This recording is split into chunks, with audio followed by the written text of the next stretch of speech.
All right, welcome to the end of week 10. So recall that we've dived recently into XHTML, cascading style sheets, as well as most recently PHP.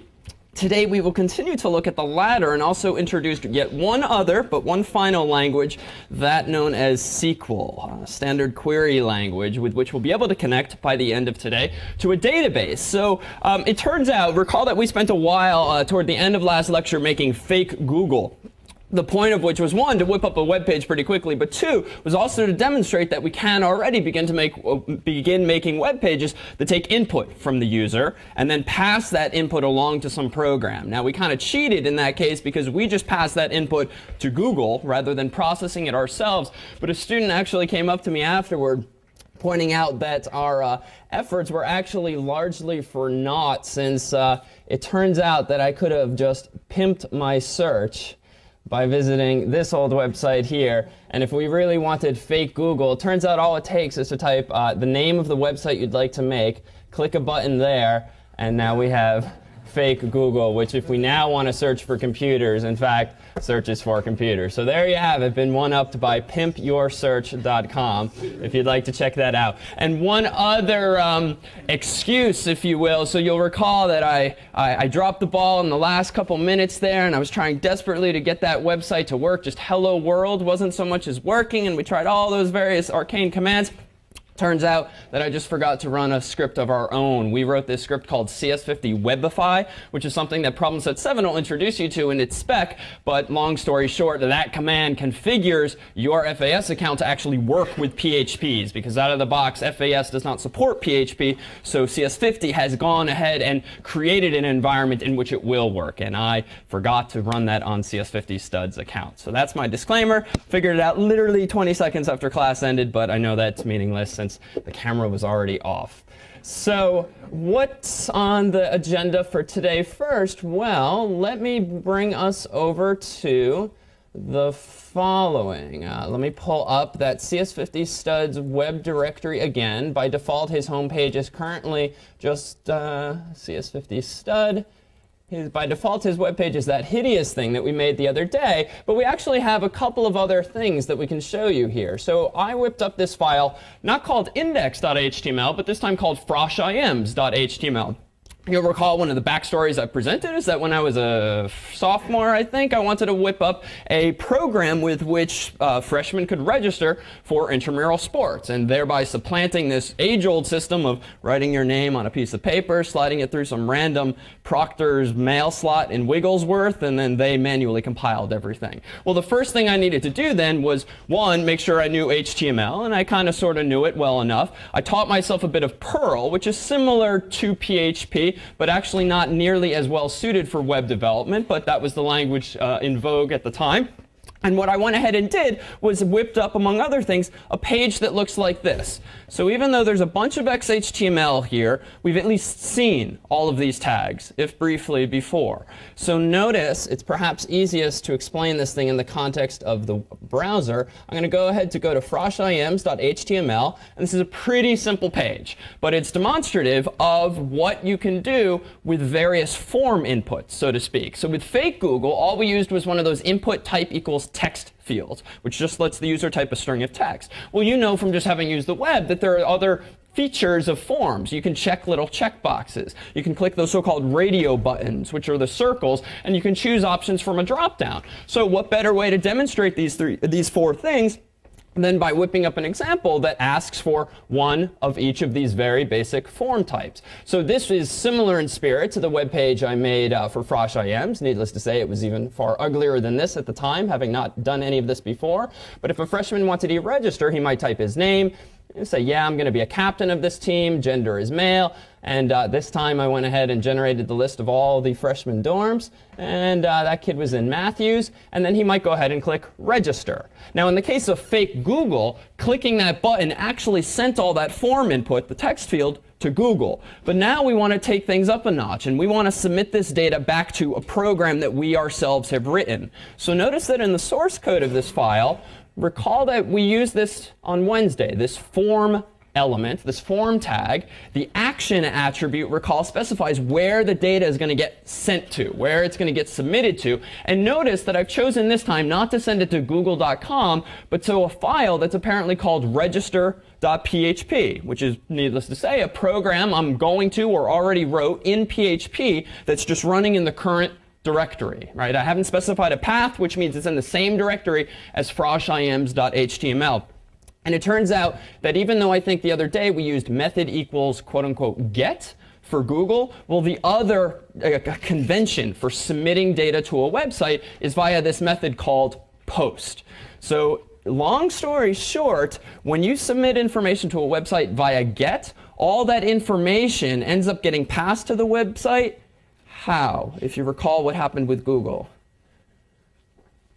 When you click submit on Google, you can actually see, yeah, so in the URL, recall that we looked briefly at the URL for Google, and there was a question mark in there, and then there were a couple of those parameter value pairs, something equals something, ampersand, something equals something, ampersand. And the reason that things got formatted like that was because we were using HTTP's get for convention. Now, that convention doesn't work so well, though, when you're trying to submit other kinds of information, particularly a lot of it. Consider, after all, when you use, say, Facebook to upload photos, or any site where you actually upload a good amount of information. It's hard to imagine taking a 1, 2, 3 megabyte JPEG, a photograph, and uploading it to facebook.com via question mark photo equals then 3 million bits, right? That doesn't seem to be such a good idea in terms of URLs. So an alternative to get is this notion of post. The function, the net effect of which is largely the same. The data gets submitted to Google or gets submitted to Facebook, but it doesn't go in the URL. It goes behind the scenes, so to speak, in one of those, in multiple TCP/IP packets, and it still happens, it still gets to the destination, but not so obviously in the URL. So in fact, when you log into websites, whether it's Gmail or Facebook or any other authentication-based website, turns out for logins, they typically use post instead of get. For what reason, do you think? Yeah, so security. It's not such a wise idea if you're storing in the URL someone's username and, worse, password, especially when you all know these days that you leave a trail whenever you use a browser. The history maintains a list, usually, of all the places you've been. And so the implication if Facebook were just using get to submit usernames and passwords is that you could go sit down at a lab computer, probably click the history button, and see everyone's username and passwords for the past few minutes. So post at least hides that information, but still gets it across the wire to the destination. Well, what's this destination going to be? Well, if I've not actually implemented register.php, well, nothing's going to happen when I click submit.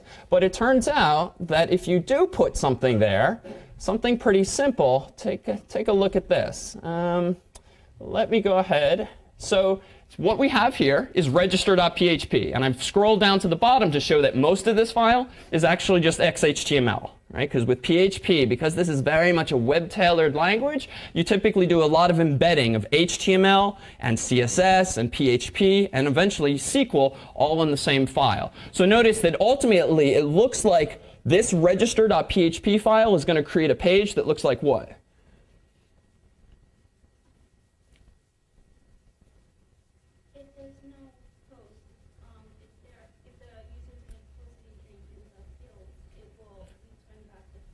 Okay. Okay, and actually let me pick up on the last part. So clearly, even though none of us in this room are experts just yet in XHTML, it looks like there's going to be a web page there, the body of which quite simply says, you are registered. Well, not actually, since I'm going to cut a few corners here. But at how do we get to that point in this file? Well, notice the following. So on Wednesday, we used PHP to create that spell checker. And I whipped it up, granted, in advance, and it was a pretty long file. But you might recall, if you looked closely at the printout or at the code we were showing above, that not only was it required that I put a line like this at the top of the file, the purpose, again, of which was to tell the computer what program to use to interpret this code. Because I didn't compile it with something like GCC. It rather, because it's an interpreted language, needs to be interpreted by an interpreter. That is the path of a so-called interpreter that we, CS50, installed on FAS so that you guys could use it and thus run PHPs in your account. Well, also, a detail worth noting is that by convention with PHP, any actual PHP code you write, you need to flank with open bracket question mark and then end with question mark close bracket. Or if you look in some online examples, sometimes people are even more specific and they put the same two characters, open bracket question mark, then explicitly PHP. Depends on the machine's configuration. So what's this doing? Well, because you're allowed with PHP to intermingle XHTML and PHP and other stuff, well, you got to make clear to the interpreter what's what. And the means by which you do that, quite simply, is to say with these kinds of characters, here comes some PHP. OK, that's it for PHP. And so what the interpreter assumes is that anything that's not inside of open bracket question mark and question mark close bracket is that's just raw data. Like XHTML, that should just be spit out verbatim. Just spit it out. All right, so what does this mean? Well, it means that at the top of this file, register.php, I've actually put some actual PHP code, some programming logic. Not markup, but programming logic, much like C. And even though some of the syntax here is still pretty new, and it looks like we have some new variables here, it turns out that it is really easy to get access to information that users have submitted when clicking a submit button, because all of that information auto-magically, we'll say, gets tucked inside of a global variable called $_request. And what that means is that tucked inside of that array, or that variable, which by this syntax, recall, is actually an associative array, aka a hash table. What this means is that if I check the value of $_request, open bracket, quote unquote name, close bracket, this quite simply is going to be storing the value of whatever the freshman just typed into the name field of that web page. Similarly, this variable, $request gender, is going to store the value of the checkbox, which is either going to be on or off, or just completely null. And finally, $request dorm is going to store the name of this student's dorm. So what I'm doing with those three lines of code then appears to be what? Even though some of the syntax is new, conceptually it looks just like, it's much like C. What are those three lines doing? To reiterate what Weena said earlier. Yeah? If any of them are filled in? If any of them are filled in, then what? Take a guess. That's right. Go somewhere else. Perfect. So that's all I'm doing. This is a quick and dirty example. And what I'm doing is if name is null, that is, if it's blank, if this is or, of course, if gender is blank, or if dorm is blank, the implication to me, the sophomore writing this program, was, wait a minute, the user's messing around and didn't provide us all the required information. Let's just kick them back to the original form and make them try again. So as you note, exactly, if any of those conditions are true, if any of those fields were blank, what we're going to do is this command, which you'll see in the problem set and will be explained more there, we want to send the user to the location explained by this URL. In other words, just bump them, send them back to that destination. And because actually I've copied this over to our CS50 stud account, I'm actually going to fix the URL so that this demo will actually work. And I'm going to go back just a little bit so that now, in fact, it's the URL of frosh.ims.html. And let's see what happens. I've just saved this file. I'm going to go back to this web page and click register. And this is, you'll notice in the problem set spec, FAS maintains so many darn different machines, some of which have Intel processors, some of which have other processors. So you'll notice in some of our lecture examples, we say i386, because courses.fast is an Intel machine. But you guys on people.fast are using a DEC alpha, which is immaterial to you other than the fact that the top line needs to say alpha and not x86. And wait a minute, let's not have this happen again. Register. That's right. Now let's make sure I didn't goof again. That's right. htaccess. Yep, OK. Yeah, Okay. Well, you are registered. Well, not really. Well, not really, because I didn't do anything with that data. All I did was validate it or check it, but it at least demonstrates that I did do some checking. So let's actually go back for a moment. And actually, I should note why we got that message, because you, in doing problem set 7, may encounter it. Also, because of FAS's setup, there's sometimes a bit of latency between when you hit save and say nano and when the web server actually realizes you said save. So if you do get weird errors like that after hitting refresh pretty quickly, just wait a moment like we just did, try again, and the changes should propagate. It's because the same hard drives are being shared among all these different computers. Essentially, it takes time, some seconds sometimes, for the data to propagate. So tuck that note away. Well, let's go back to this. I'm going to fill out the form again after hit reload, and I'm going to forget about providing my name this time. I'm just going to go ahead and put gender, and this time Matthews, and click register. And notice I didn't get to the success page, because what just happened? Yeah, I didn't fill out all the fields, so I was redirected, as promised, back to this particular form. So know now that there are a whole bunch of ways that you could implement this same idea. And there are different approaches to designing PHP files. What you'll find in problem set 7 is that we tried to take as simple an approach and as clear an approach as possible, given that for almost all of you, this is a new language and new environment altogether. And so typically the approach we will take is that anytime we want to process information from a user, whether they're trying to log into a website or submit some information, the framework that we're going to preach is to do something similar to this. A PHP file, the top few lines of which contain PHP code, logic, and the bottom of which may or may not contain some amount of XHTML that you get to only if that request, that submission, was in fact successful. So what, in fact, are you going to be using these newfound skills for? Well, I rather spoiled the surprise the other day, but yes, it's true. For problem set 7, you're going to be implementing your own stock management portfolio tool, whereby by the end of problem set 7, you will have yourself a web-based piece of software with which you can register for an account. 10,000 virtual dollars will be automatically deposited into that account.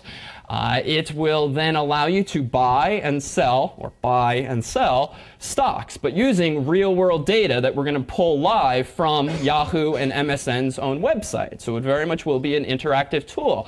I thought I'd go ahead and demonstrate this here. This is my implementation of the project, and I too tried to keep it as simple as possible. Right? There's no cute flashy details here, so that the idea is that you guys can, if you so choose, use this implementation as a model, like a staff solution to derive hints from. Well, I'm going to go ahead and, assuming it's all configured correctly, I click that register link. I'm going to go ahead and register mail-in with a password of, not going to tell you, and another password there. Click register. And nice. I've just had my initial deposit created for me. So as an aside, what just happened is clicking register submitted that form to a PHP file that I wrote. That PHP file did, in fact, register for me for real this time by inserting my name and my password into a database that we'll come back to in just a bit. So now it also, that PHP file gave me 10,000 virtual dollars to play with, and here I am at my CS50 Finance stock portfolio homepage. So look, let's take a look at this. I'm going to go ahead and click the link I called Get a Quote. All right, I need a symbol for a stock you'd like to get the quote from. What do you like? Goog. OK, can't afford many shares of that, though, even with $10,000. But let's go ahead and type in its symbol. It's case insensitive, but I'll just type G-O-O-G. If you don't know the stock symbols, this is what the real Google's for, or you can go to the real Yahoo or MSN Finance. Let's go ahead and click Get a Quote. What just happened is that little form, it's ridiculous. It was actually cheaper last night. It's delayed only by 15 minutes. What's it? Oh, OK, so should have bought 15 minutes ago. So what just happened was that was just a little XHTML form, just like our fake Google form, just like our Frosh IAM's form. It had a text field. I typed in the symbol, hit submit. It got submitted to a PHP file I wrote, which, if you look closely at the URL, happens to be called quotes2.php. That's what I chose to call it. What my code then did was it made a request to Yahoo's website using a bit of trickery that we implemented, grabbed the current stock price from Yahoo Finance's website and returned it to my code in the form of a variable, which I then just spit out on the screen. In fact, where exactly is this data coming from? Well, just to be clear, if I Google Yahoo Finance, that's going to give me finance.yahoo.com. Here's Yahoo Finance. Let's go ahead and click Goog. Click Enter to get a quote. And we have 70277. So it's been updated even since. So Yahoo Finance is pretty good at keeping things quite current. In fact, I think if we sit on this page, they have a nice fancy system whereby that table will automatically update itself without loading. But the takeaway for now is that this is precisely the same data that we are pulling into CS50 Finance. It's real data. It's not faked. Let's actually take a look now at my portfolio. So if I go back to my portfolio here, notice that it's not, I didn't buy it. I didn't buy the shares yet. I only got a quote. So let's go ahead and buy some Google shares. So I'm going to go ahead and click Buy. I'm going to try to buy Goog. I'll just take a share. So Buy. All right, it's doing the query to double check the price to make sure I have enough cash to handle that. And yeah, I just bought it for $703.13. This is how much cash I have left, and I've already lost 15 cents since I created this account. So we're not doing so well here. Let's just try to buy one other stock, perhaps. So about MSFT for Microsoft. Let's buy one of those shares. See where that leaves us. And so that's not going to make Steve and Larry so happy, right? When your biggest competitors at $703 per share, one share of Microsoft goes for 33 bucks. Could have bought a lot of those. But we can go ahead and buy more of these shares if we want. We can sell them off. And now, just to incentivize you a bit more, you'll recall that problem set 5 had you playing around optionally with that big board. Well, we went ahead and implemented a bigger board. This time, one in which you'll be able to compete against each other with virtual stock portfolios. So starting this coming Monday, you'll be able to use our implementation of CS50 Finance, the URL of which we'll put in this problem set spec as well as on the course's website. When you register for our version of CS50 Finance, we're going to add a few extra lines of code so that we can keep track of not only our net worth, but your net worth. And we will, every time you look at this page, be constantly reloading stock prices and the values of people's portfolios. And we'll see if by the very last lecture in this class, in just 2 weeks' time, we will see who's actually on top. Turns out that I'm doing pretty well, and I'm winning right now. So $10,000. We'll see if you can push me back down to like number 16 or wherever I ended up on the last one. So everyone is welcome to do this. But to be clear, you'll be implementing your own versions of this stock portfolio tool. It's just the staff solution that you'll be interacting with if you want to play against the bigger board and your classmates. So without further ado, how would we even go about implementing something like a stock portfolio tool management system? All right, well, let's go ahead and do this. I'm going to open up that CS50 stud account again. All right, that's currently the home page, but let's begin whipping up the framework for this website, if only to demonstrate that, yeah, even if you've never done it before, you might not be able to do it off the top of your head, but using some of these basic building blocks, asking some questions, looking back at some of the examples, and Googling around for more instruction over the next week or so, you'll see that even implementing something as neat or as this doesn't take all that many lines of code. In fact, the comment that I want to preface the release of problem set 7 with today is that ultimately, you won't have to write a huge amount of code for this problem set, PHP code at least. You'll be writing a bunch of XHTML, but frankly, that's just because it's so darn verbose, and you can copy and paste most of those things. But the amount of logic that you need to implement is not all that long, and I would liken it to problem set 4's whodunit problem, which some of you spent a good number of hours on thinking through, and then were perhaps either incredibly excited or completely shattered by the fact that you only needed like 3 lines of code at the end of the day. Now, this site's not going to be implemented in just 3 lines of code, but just realize that much of the process of putting together this website is going to be the thinking and the designing and the asking of questions and such, more than just implementing hundreds of lines of code. In fact, I probably implemented my own version in total a few dozen lines of PHP, but I had to think through exactly how to get the job done. So how do we begin? getting the job done? Well, let's go ahead and try with CS50 stud to whip something together. So the best way, perhaps, when learning this stuff to begin any page is, frankly, to copy and paste the page you already made. So I'm going to go ahead and take this hideous web page, index.html, and call it login.php. OK, notice now, or recall, that we'll need to have atop every file this particular line for PHP. So I'm just going to copy that too, because I never remember the path. I'm going to open up login.php, which again is just this hideous file we made the other day. And I'm going to paste at the top line the path to the interpreter, their so-called shebang line.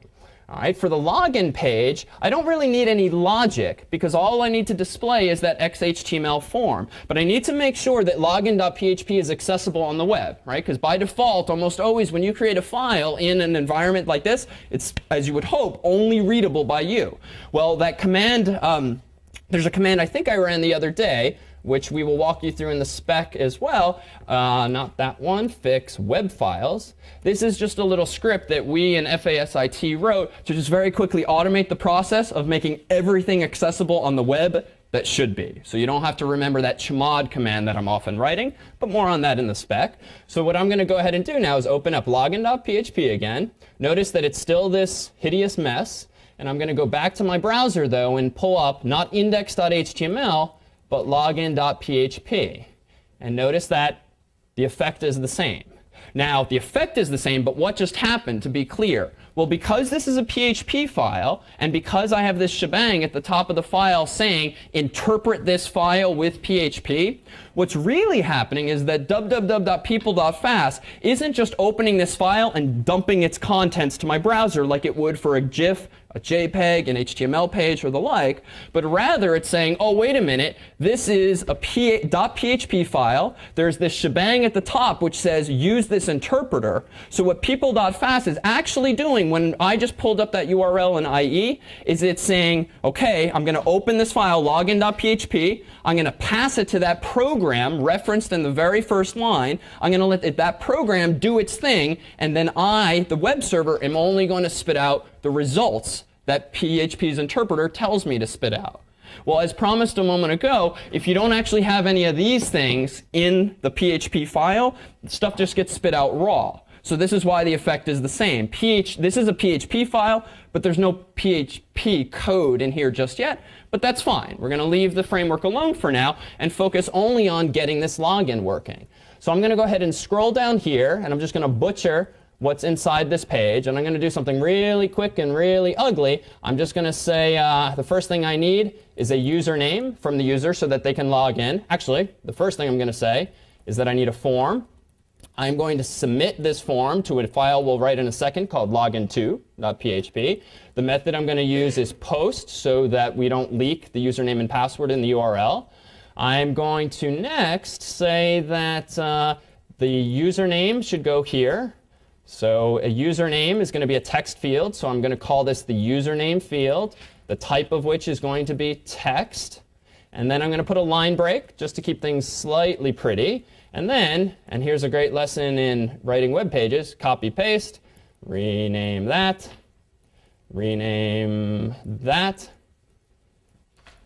and done. OK, now I'm going to go back and reload. And now, still ugly and still yellow, but at least now we have this form. Unfortunately, we're missing what? OK, we forgot the button. So let's put another line break here. And it turns out to put a submit button, you can do input type equals submit. And that has the effect of creating a button. Oh, see, we see that error again because I hit reload too fast. But now there's the button. Submit query is kind of lame. Well, you'll learn over time that there are various attributes for various tags. You can actually say a value for that button is login. Reload now. Not another latency issue. And now we have a login button. Unfortunately, what's going to happen if I click login right now?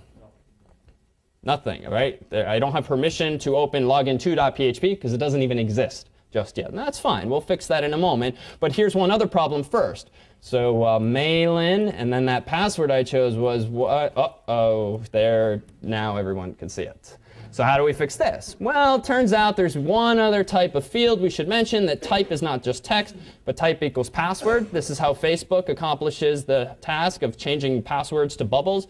So now it looks like that. Pretty simple, right? Let the computer do these things for you. So now I click login, kind of a problem. There's nothing there to do. So now I'm going to go ahead and implement login 2, because now I need that program, the equivalent of what we called register.php before. We're going to call it login2.php now, just to keep things straight as to what belongs with what. You know, I'm getting a little lazy here, so I'm going to copy login.php, and I'm going to call it login2.php.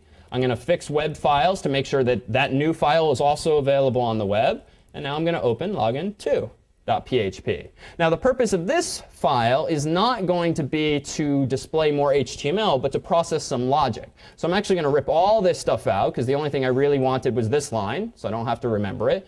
But remember now that if you want to put logic, we need to put these things in there. All right, so now we have a PHP file. And if I want to get really lazy here, we can just do something lame like you just logged in, calling this print function. And let's just leave it at that. All right, and it's a little dark, but that just says print. So now I'm going to go ahead back to this form. I'm going to type Malin 12345 log in. Nice. So now I've logged in, and that has been dynamically generated. Granted, it's not XHTML, because if I view the source, it really cut some corners there, but at least it got the job done to prove that this is working, kind of. Well, let's be a little more clever. So if I really want to check that David logged in correctly, I need to do some conditional checking. So if request username equals Malin, and just like C, request password, and even though they look like bubbles, they don't get passed as bubbles, they get passed as the actual password, equals 12345, well, why don't we go ahead and do this? Print success. Again, cutting corners, not even bothering with XHTML yet. Else, I'm going to print failure. OK, so very similar in spirit to the register program. Let's go back. Malin's going to log in with 1, 2, 3, accidentally. Log in, failure. All right, let's go back. Malin's going to log in now with 1, 2, 3, 4, 5, and success. So now we've got some checking going on. Now, this is all fine and good, but if you want to support thousands and millions of users hard coding all of their usernames and passwords in the PHP files, probably not such a wise idea. You know, maybe a switch might make things look prettier, but still not the best way to go. We want something more like a database. And even if you've never used a database, all of you have probably heard this term. Typical databases these days are what are called relational databases. That's just a fancy way of saying that a database is just a bunch of tables. Think Microsoft Excel. In Microsoft Excel, you can store lots of data in the form of columns and rows, and that is all, at the end of the day, what a relational database is. So what you're going to be using for problem set 7 is an incredibly popular database implementation called MySQL. And I believe to this day, this is what Facebook itself uses, albeit with many database servers and not just the one we'll be using. So you can interact with a MySQL database. And think of MySQL as just like the brand, like Microsoft Excel is the brand of a spreadsheet program. You can interact with MySQL at the command line on nice and type fairly arcane commands, but a much nicer way of interacting with a database like this is via a GUI, right? A graphical environment that someone else wrote. Turns out that the people who wrote this program wrote it in PHP. Now, that's really just a coincidence. But what you'll see in problem set 7 is that we're going to equip each of you guys, all 283 of you, with your very own databases. So you're going to get your own username, your own password, and your own name for a database. And in that database, can you create any number of tables? So think of this as having a big Excel file, and you can create lots of those worksheets that, to store data in. Well, when the problem set will direct you to this, and you don't have to understand most of the links in this software, but when you log into this PHP MyAdmin tool, with which you can configure your database, you'll see the name of your database at top left, and mine happens to be called CS50 stud at the moment. I'm going to go ahead and click that link, and you'll notice in the page that appears, once prompted for a password, which I can never remember, so I've just insecurely showed it to all of you. I'm going to click go and log back in. Notice that no tables found in database. So this is like having a blank Excel file. Well, let's go about making a database. If I want to retain ultimately information on users, how many fields, how many columns do I want my database to have most likely? So at least 2, right? I mean, the goal is just to get rid of this non-scalable approach of hard coding in every username password pair. So let's just treat this like an Excel database and say that the name of this table will be users and the number of fields is going to be 2. I'm going to click go with this tool. And now it's a little scary looking at first, but now I just have a nice form with which I can create or define the columns in this table. And this will become more clear when you spend some time looking at it. But for now, all I'm going to do is say that one of these fields is going to be called username. The other field is going to be called password. Turns out you can declare data types for the cells in a database. Varchar means a string, essentially. And I'm going to specify that the maximum length for a username is arbitrarily going to be 255. And the maximum length for a password is arbitrarily going to be 255. And the only other things I'm going to note are as follows. I want my database to make sure that no username and no password can be null. So just by leaving these boxes alone, the database will ensure that no one can try registering with a non-username or an empty password. But I also need to do one other thing, which is a canonical feature of most any database system. I want to specify that there is a key for this database. Right? At the end of the day, the point of a database usually is to look up information. And you look up information via some key. Much like you looked up words in your hash table via the word themselves, so do we want to look up things in this database via, say, username. So I'm going to specify that the primary key for this database is going to be the username field. In other words, I want the database to do whatever magic it's capable of to optimize searches based on username. And you do this by specifying that username not only can't be null, but it also must be a primary key, which means no one else may have the same username as me. A primary key means that that field has to be unique for every entry in the database, for every row in the spreadsheet. And that's a useful thing so that no two Malins can exist in the portfolio tool. After that, I'm going to go ahead and just click Save.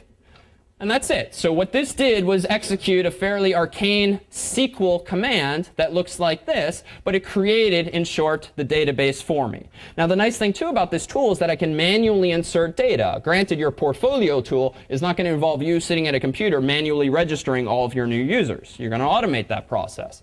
But for now, for demonstration purposes, this program, PHP lets me insert data manually. So you know what? I'm going to go ahead myself and manually register Malin with password 12345. By clicking Go, does this tool just insert a row into that database, a row into that spreadsheet? Done. So now I have in my database, if I browse it with this other link, just this data. So Malin has password 12345. And if I want to go ahead and insert one other person, for instance, say Thomas, we'll give him a password of 9876. Click Go. And now if I go to my browser, again, notice that now there's 2 rows in this database. 2 rows in this spreadsheet, 2 users in the database. All right, now let's go back to this and rip out some of this code, because now we're hard coding these checks. Well, it turns out, and the spec will provide you with this code, you can do the following now. So I'm going to actually open up a newer, different version of this login file that I prepared in advance.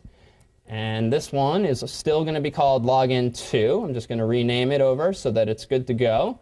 And in this version now of login2, looks a little scarier at first, but notice just a few lines of code, all of which will be commented in the problem set itself. If I now want to connect to a database, I need to tell PHP what the name of the database is, what username to use to connect to it, and what password to use to connect to it. Not Malin's username password, but the webmaster's username and password who owns this database. So it turns out that in PHP, all I have to do is specify a line like this. And I figured this out by looking at the documentation, the first time I ever had to do it. The database you guys will likely be using is called mysql.cs50.org. That's just the address on the internet we gave it. This is a port number, which is just a unique number that identifies our instance of MySQL.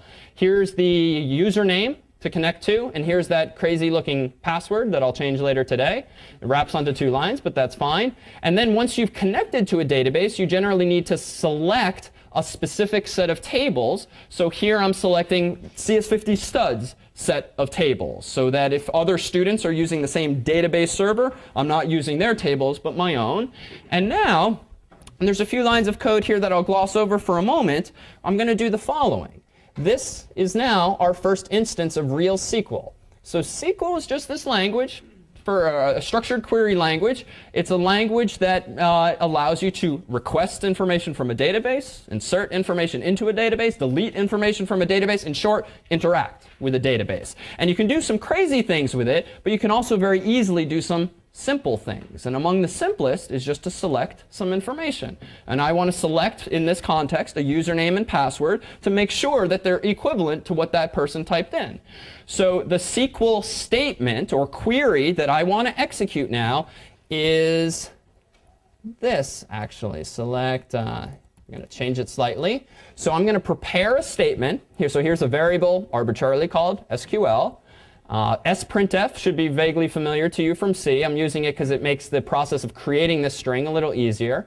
And then the SQL query I'm going to execute is select username from users, where username equals %s and password equals %s. But if you recall how sprintf works, these next two statements mean insert those values into that string. So where are these values coming from? Well, even though I was using a $request before, turns out in PHP you can be more specific. If you know a priori that the data is coming in via post, you can actually use $_post to get at that data. Or if you know it's coming in via get, like Google, you can access it via get. And which is better is besides the point for now, but request just happens to automatically figure out, which we used before, if the variable's in get or post. So here I'm being more specific, just for maybe security purposes. I only want to take data from post. And incidentally, for the curious, and the spec will make mention of this, rather than just query the database using the raw username and password that the user typed in, I actually want to do something called escaping that string. Now, why is this? Well, you might not have read of this, but some of you might have. SQL injection attack, right? One of the underlying themes of this course has been security, or at least don't write bugs, because it leads to bad security. And it turns out that if a user really is trying to mess with you and doesn't type in Malin as their username, but types a SQL statement into a form like delete table, you don't want to just accidentally pass that information to Facebook's database and then delete the entire table of users. So the means by which you prevent against those kinds of SQL injection attacks is that you escape the data before you pass it to the database via a query. So the function to do that is just this very verbose but useful function called MySQL real escape string, which just makes sure that there's no dangerous information in the variable the user has provided by submitting that form. So long story short, now that I have in this string, in this variable rather, that SQL command, I'm going to go ahead and execute that query with code like this. That's going to return back what's called a result set, a bunch of rows, 1 or 0 or more rows. And if I want to get the first such row, I'm going to use this function called MySQL fetch array. And what this is going to do is it's going to grab the first row, if any, that was returned. Now, the nice thing is, in this context, if there was a row returned from the database, what does that mean about the user's attempt to log in? It was successful, right? Because if we selected the username and password from the database, given what the user typed in, and no values came back, the implication is that the guy is not in the database, at least not with that username and password, and so row will be null. But if row is non-null, that is true, notice that I'm going to redirect the user to index.php, where his portfolio presumably awaits. Else, if row is null, something went wrong, and where am I going to redirect this user to? login.php. So in problem set 7, we're actually going to give you most of the code for authentication. Login.php, login2.php, and logout.php. But among the pieces you'll need to build are the following. Recall from our demonstration of CS50 Finance that ideally there's got to be a way for a user to register for a new account, because you don't want to have to be manning the phones, adding new users to your database every time someone wants to join.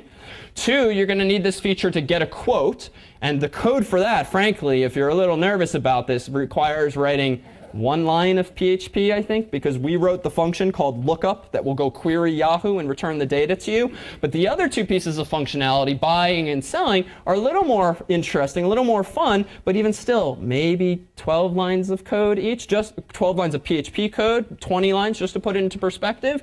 And so you'll need ultimately to implement at least those functions. The spec will go out later today or tomorrow. We will see you on Monday, and good luck on the bigger board.